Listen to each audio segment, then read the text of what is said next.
رحیم آج ذی الحجہ کی پہلی تاریخ ہے 1429 ہجری۔ ذی الحجہ کا مہینہ جب شروع ہو جائے تو رسول اللہ صلی اللہ علیہ وسلم کی کچھ ہدایات ہیں اس کے بارے میں۔ آپ صلی اللہ علیہ وسلم نے صحیح حدیث میں فرمایا کہ ما من ایام العمل الصالح فیہا احب الی اللہ من هذه الايام، او کما قال صلی اللہ علیہ وسلم، کہ ان 10 دنوں میں اللہ کو نیک عمل بہت زیادہ محبوب ہے۔ تو یہ جو پہلی تاریخ سے لے کے 10 تاریخ تک کے ایام ہیں، ان میں کوئی بھی نیکی کی جائے، روزہ رکھا جائے، تہجد پڑھی جائے، صدقات و خیرات کیے جائیں، یا کوئی بھی نیکی کا بھلائی کا کام کیا جائے تو اس کا ثواب عام دنوں سے زیادہ ملتا ہے۔ دوسری بات یہ کہ یہ جو ایام ہیں ان کی قرآن مجید میں قسم بھی اٹھائی گئی ہے، والفجر ولیال عشر، قسم ہے فجر کی اور 10 راتوں کی۔ تو جمہور مفسرین اس طرف گئے ہیں کہ ان 10 راتوں سے مراد ذی الحجہ کی راتیں ہیں، تو ان کے دن کی بھی فضیلت ہے اور رات کی بھی فضیلت ہے۔ اور رسول اللہ صلی اللہ علیہ وسلم نے ان ایام کے بارے میں فرمایا کہ جس شخص کا ارادہ ہو، صحیح حدیث ہے، جس شخص کا ارادہ ہو قربانی کرنے کا تو اس کو چاہیے کہ ان دنوں میں اپنے ناخن اور بال نہ کاٹے۔ تو بہتر ہے، مستحب ہے، کوئی فرض واجب نہیں ہے، لیکن افضل یہ ہے کہ جس نے قربانی کرنی ہو تو وہ پہلی تاریخ سے لے کر جب تک قربانی نہ کر لے وہ اپنے بال اور ناخن نہ کاٹے، افضل ہے یہ۔ اور ایام تشریق بھی ہیں ان میں، 9 ذی الحجہ سے لے کر 13 ذی الحجہ تک ایام تشریق شروع ہوتے ہیں، جن میں تکبیرات تشریق ہے، جس میں زور زور سے اللہ اکبر اللہ اکبر لا الہ الا اللہ اللہ اکبر وللہ الحمد یہ پڑھا جاتا ہے۔ یہ بھی انہی ایام سے منسلک جو ایام ہیں ان کی فضیلت کی بات ہے۔ اور 9 ذی الحجہ کے روزے کی ایک الگ سے فضیلت ہے، عرفہ کا روزہ جسے کہا جاتا ہے، تو 9 تاریخ کا روزہ وہ آپ صلی اللہ علیہ وسلم نے اس کی بہت ترغیب دی ہے۔ تو یہ چند احکام تھے جو ان 10 دنوں سے متعلق تھے۔ اللہ تعالیٰ سے دعا ہے کہ ہمیں ان ایام کی جو فضیلت ہے ان کو حاصل کرنے کی اللہ تعالیٰ ہمیں توفیق عطا فرمائے۔ وما علینا الا البلاغ۔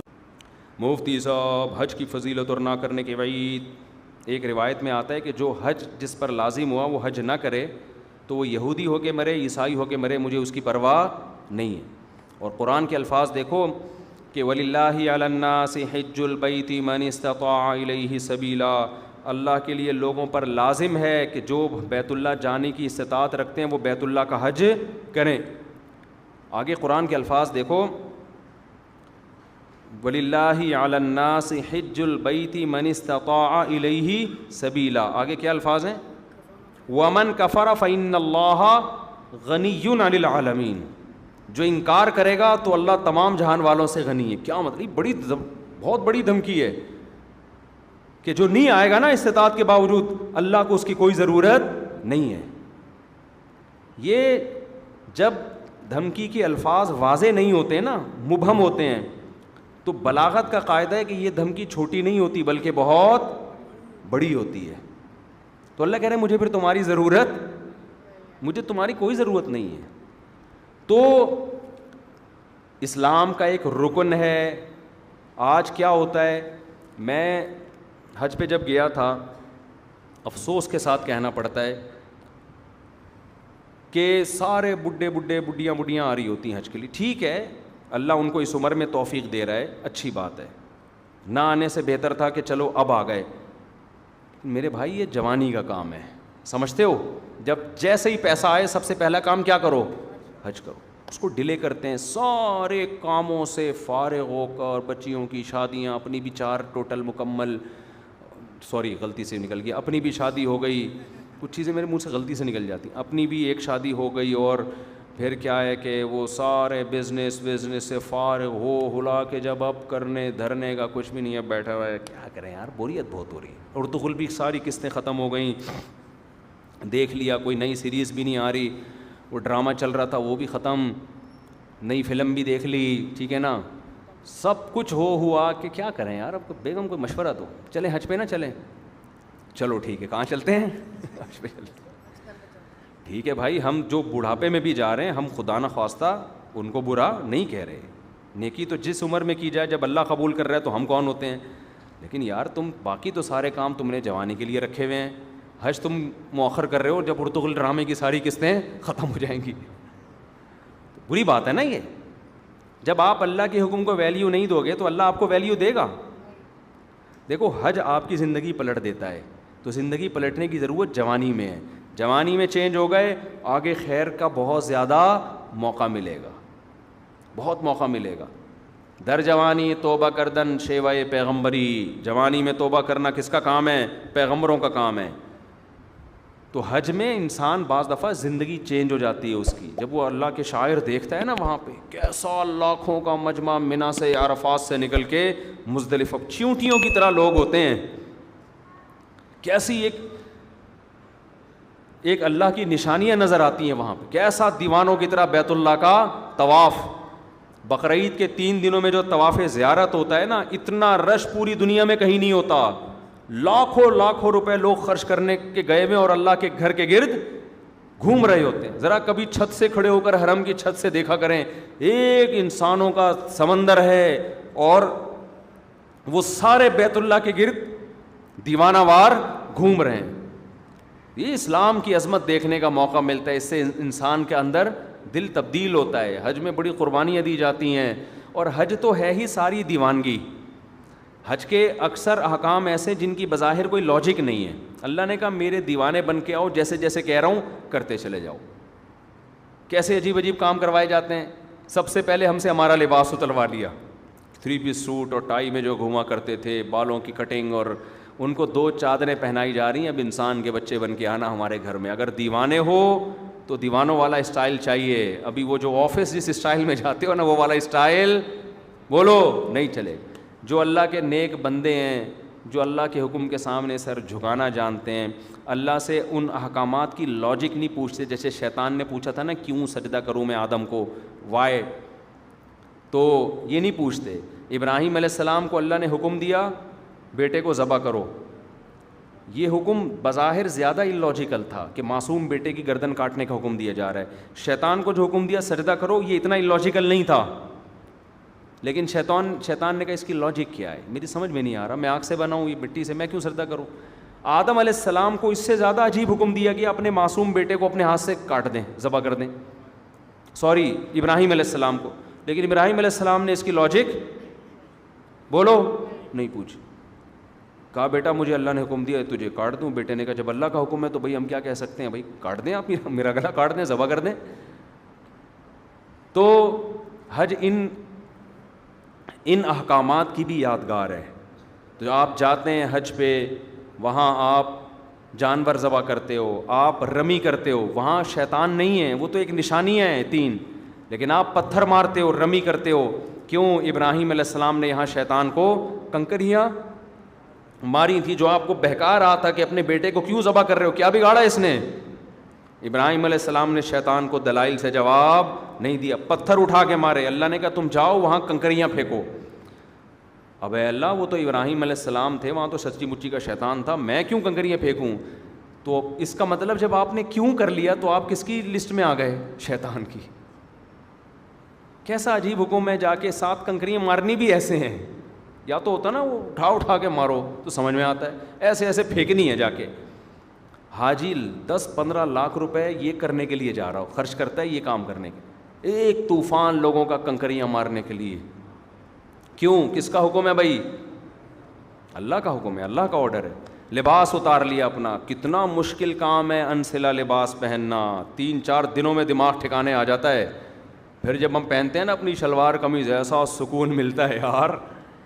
میں جب حج کرنے گیا تو مینا میں تو 3 دن سویا نہیں احرام کی حالت میں نا, کیونکہ رش اتنا بہت, جتنا بھی VIP حج ہو ٹینشن ہوتی ہے. پھر مینا میں میرا بستر لگ گیا ایک صاحب کے ساتھ, وہ بغل مجھے دکھا رہے ہیں اپنی کہ دیکھ لے بھائی, یوں کر کے سو رہے ہیں, ان کی بغلیں ماشاءاللہ. میں نے کہا یار اس کو اب کیا کرے آدمی, ان کو کیا کرے یار, یہ مجھے کیوں دکھا رہے ہو بھائی.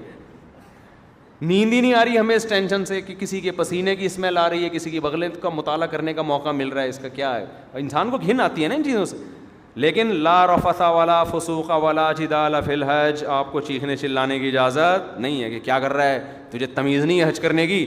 میں یہ بھی کہہ سکتا تھا نا ٹھٹا اڑو, یہ کیا مجھے بغل دکھا رہے ہیں, بازو نیچے کر. نا نا نا نا, اللہ کہتے ہیں یہ نہیں چلے گا وہاں پہ. اللہ کیوں نہیں چلے گا؟ اللہ کہیں گے کیوں کیا تو کس کی فہرست میں, شیطان نے کیوں کیا تھا. نہیں, جھگڑا وگڑا نہیں ہے, جو جیسا ہے برداشت. ٹریول ایجنسی آپ کے ساتھ ظلم زیادتی کر رہی ہے, چپ, آ کے پھر کلاس لو ان کی. یہاں پہ ٹریول ایجنسیاں بڑی ہوشیار ہوتی ہیں, ان کو پتہ ہے آنے کے بعد کون پوچھتا ہے, ٹھیک ہے نا. تو جو ہوگا کیوں کی اجازت نہیں ہے. کیوں والا کام شیطان کا ہے. فلا رفث ولا فسوق ولا جدال فی الحج. کوئی گناہ نہیں کرنا, بد نظری نہیں. موقع بد نظری کے بہت ملیں گے. نا نا نا نا, یہاں آپ کو نظر اٹھانے کی اجازت نہیں ہے. وہاں بھی نہیں ہے لیکن یہاں زیادہ گناہ ہے. اپنی بیوی سے بھی آپ ریلیشن قائم نہیں کر سکتے وہاں پہ احرام کی حالت میں, تو نامحرم سے کیسے آپ لذت حاصل کر سکتے ہو. تو پھر احرام کی چادریں بنوائی جا رہی ہیں, خوشبو لگانے پر پابندی, بال توڑنے پر پابندی, جوئیں مارنے پر پابندی. اب تو بڑا وی آئی پی حج ہو گیا. صحابہ کرام کے تو 1-2 مہینے کے احرام ہوتے تھے. حدیث میں آتا ہے بعض صحابہ کے سروں میں نا جوئیں گر رہی ہوتی تھی نیچے. ٹھیک ہے نا, قربانی کرو, حلق کراؤ. اب کیا کرنا ہے, اب طواف زیارت کرنی ہے. بقرعید کے 3 دنوں میں اللہ اتنا رش ہوتا ہے, ان 3 دنوں میں کیوں کا بول دیا تو کس کی لسٹ میں آ جاؤ گے؟ کیوں نہیں, جاؤ طواف زیارت کرو. اتنی پبلک, 3 عظمت والے دن ہے نا یہ ایام نہر, عظمت والے دن ہیں. پھر کیا کریں, طواف زیارت کر کے واپس آ جاؤ مینا. ابھی تو آئے تھے, اللہ نے کہا اب واپس جاؤ, بس جو میرا بندہ ہوگا وہ یہ کام کرے گا. آخر میں اینڈ کیا نکلتا ہے, پروٹوکول کیا ملتا ہے آپ کو؟ جب آپ نے اتنی قربانیاں دیں, عرفات کا وقوف کیا آپ نے, عرفات میں لمبی دعائیں مانگنا سنت ہے, عرفات کا وقوف بھی کر لیا, قربانی بھی ہو گئی. اس کے صلے میں اب ہو سکتا تھا اللہ تعالیٰ حکم دیتا کہ اب میرے بندوں کو مفت کھجوریں بانٹی جائیں, میری طرف سے آرڈر ہے. نا, اللہ کہتے ہیں اب کیا ہوگا تمہارا ٹینٹ. جو تھوڑی بہت پرسنالٹی تھی بالوں کی وجہ سے, وہ بھی بولو, جب وہاں سے آؤ گے سر چمک رہا ہوگا. لوگ کہیں گے یہ کیا ہو گیا, آپ جاتے ہوئے تو آپ ایسے اتنے حسین نہیں تھے. کچھ لوگ یہ شعر ایسا ہی. لیکن یہ بات خوب سمجھ لیں, حج یا عمرے میں حلق کرانا, ٹینٹ کرانا ضروری نہیں ہے. قصر بھی کرا سکتے ہیں. ثواب 3 گنا زیادہ ہے حلق کرانے میں, سمجھتے ہو. لیکن قصر کرانا بھی کیا ہے, بال ایک پورے کے برابر چھوٹے کرنا بھی کیا ہے, جائز ہے. تو جو کام جائز ہوتا ہے اس پہ کسی کو ملامت نہیں کی جاتی. میں نے جب پہلی بار حج کیا, میرے اتنے بڑے بڑے بال تھے, میں نے ان بالوں کی قربانی دے کے ٹینٹ کرا لی. آپ کو پتہ ہے اتنے بڑے بال ہونے میں بڑا ٹائم لگتا ہے. ہم نے ٹینٹ کرائی, ہم نے کہا یار یہ سنت ایک دفعہ ہم زندہ کریں گے, حلق کی سنت. ٹینٹ کرا لی ہم نے. عمرے میں بھی ٹینٹ کرائی, حج میں بھی ٹینٹ کرائی. دوبارہ میں عمرے پر گیا, میں نے ٹینٹ نہیں کرائی, میں نے قصر کرا لیا. میں نے کہا چلو حلق کی سنت زندہ کر دی ایک دفعہ, اب ہم قصر کرا لیتے ہیں تاکہ گھر میں تھوڑی سی عزت ہو ہماری. اسی کی وجہ سے تھوڑی سی عزت گھر میں شادی شدہ آدمی کی کہاں کیا عزت ہوتی ہے آپ کو پتہ ہے. تھوڑی سی بالوں کی وجہ سے عزت رہ گئی ہے, وہ بھی ٹینٹ کرا لی تو ختم ہو جائے گی. دہشت گردی کا جڑ سے خاتمہ ہو جائے گا. تو تھوڑی سی تو دہشت رہے نا, جڑ سے تھوڑی خاتمہ کرنا ہے دہشت گردی. خیر بہرحال ثواب حلق میں ہی زیادہ ہے, ٹینٹ کرانے میں ہی زیادہ ہے. لیکن میں نے کہا اب میں عمرہ کرتا ہوں تو حلق کراؤں گا, تو قصر کراؤں گا. قصر کرا لیا. جہاز میں لوگ تانے دے رہے تھے مجھے, یار آپ مولانا ہو, آپ نے عمرہ کیا, ٹینٹ نہیں, یہ کیسا عمرہ ہے, یہ کیسا عمرہ ہے. تو یہ پھر شرعی حدود سے کیا ہے, زیادتی ہے. جب اللہ نے اجازت دی ہے تو آپ کو ملامت کرنے کا حق. میں نے کہا اب تو میں قصر ہی کراؤں گا, کیونکہ آپ کو اعتراض کیوں ہو رہا ہے اس پہ, میری مرضی. تو اللہ سے آگے نکلنے کی کوشش نہ کریں. بعض دفعہ بعض لوگ, میں جب جدہ میں تھا تو وہاں میں نے دیکھا بہت سے لوگ یہاں 5-6 سال سے جاب کر رہے ہیں, عمرہ نہیں کر رہے. وہ میں نے کہا کیوں نہیں کرتے عمرہ یار, تمہارے تو حرم اتنا قریب ہے. کہہ رہے ہیں یار ٹینٹ کرانی پڑے گی, ہم نہیں کرا سکتے. میں نے کہا قصر کرا لو یار. بعض لوگ ٹینٹ نہیں کرا سکتے, ان کو ہو گیا نا یار نہیں ہم نہیں, وہ کہہ رہے ہیں ہم ٹینٹ میں بہت عجیب سے لگ رہے ہوتے ہیں. تو جب اللہ نے آپشن دیا ہے تو چلو, میں نے کہا یار بالوں کی قربانی نہ دو, یہ تو اللہ نے اجازت دی ہے نا, تو قصر کرا لو. تو ان کو پتہ ہی نہیں تھا کہ قصر بھی ہو سکتا ہے. تو اس لیے آپ حج عمرے سے اس وجہ سے رک جائیں کہ ٹینٹ کرانی پڑے گی, یہ غلط ہے. عمرہ کریں ٹینٹ سے. اگر آپ کو بہت زیادہ نفرت ہے تو بہتر تو یہی ہے کہ کرا لیں, قربانی دے دیں اللہ کی خاطر. لیکن اللہ نے آپشن دیا ہے کس کا, قصر کا بھی آپشن دیا. 1 پورے کے برابر بال چاروں طرف سے کاٹ لیں تو بھی ٹھیک ہے. سمجھتے ہو. تو آئندہ اگر میں گیا تو میرا ارادہ ہے قصر کرانے کا, کہ قصر کرا لوں گا. تو ایسا نہ ہو میں عمرے سے یا حج سے آؤں, آپ بولیں یار یہ تو ویسے جیسے گئے تھے ویسے. تو آپ کو اعتراض کا حق نہیں ہے. میرے بال, میری ٹینٹ, میری مرضی, میری جیب کے ریال پیسے, میں ٹینٹ کراؤں یا میں قصر کراؤں. ہو سکتا ہے ٹینٹ کرا لوں میں کہ یار قربانی دے دو, دہشت گردی کا جڑ سے خاتمہ کر دو. ایسی کی تیسی بعد میں دیکھیں گے ہوتا کیا ہے. ہو سکتا ہے یہ بھی ہو جائے, ہو سکتا ہے قصر کر لیں. تو اپنے کسی کے ذاتی معاملات میں دخل انداز. کیونکہ میں پہلے جب عمرہ کیا نا، لوگ مجھے ہر آدمی یہ کیسا عمرہ ہے یار، آپ کے تو سر پہ اسی طرح بال لٹک رہے ہیں، یہ کیسا ہے عمرہ ہے یار، یہ کیسا ہے عمرہ ہے یار. تو اعتراض کرنے کی میرے بھائی اجازت نہیں ہے، یہ پھر بدعت ہو جائے گا. سمجھتے ہو؟ جس چیز کی اللہ نے اجازت دی ہے تو اس کو دیکھو. پیر جمعرات کا روزہ رکھنا سنت ہے نا، نہ رکھے تو آپ کیسے کیوں نہیں رکھا بھائی بھائی سنت ہے ہی اسی لیے کہ کوئی دوسرا طنز نہ کر سکے. یار رمضان کا چھوڑ دے تو آپ پوچھیں یار فرض ہے، یہ کیسے چھوڑ دیں؟ مسلمان ہو کے روزہ چھوڑ رہے ہو. سمجھتے ہو کہ نہیں سمجھتے؟ تو اس لیے میرے بھائی حج کے لیے پیسے جمع کیا کرو، حج پہ جایا کرو. یہ تو بڑی پیاری عبادت ہے، اس ایسی یونیک عبادت ہے. یہ دیوانوں کے لیے، اللہ سے محبت کرنے والوں کے لیے اس سے زیادہ ذائقے والی، لطف والی عبادت کوئی ہے نہیں. جب بھی کوئی غیر مسلم مسلمان ہوتا ہے، میرا تجربہ ہے، مشاہدہ ہے، اس کی سب سے پہلی خواہش ہوتی ہے کہ مجھے بیت اللہ کا حج مل جائے، کیونکہ اس کے دل میں اللہ کی خالص محبت ہے نا.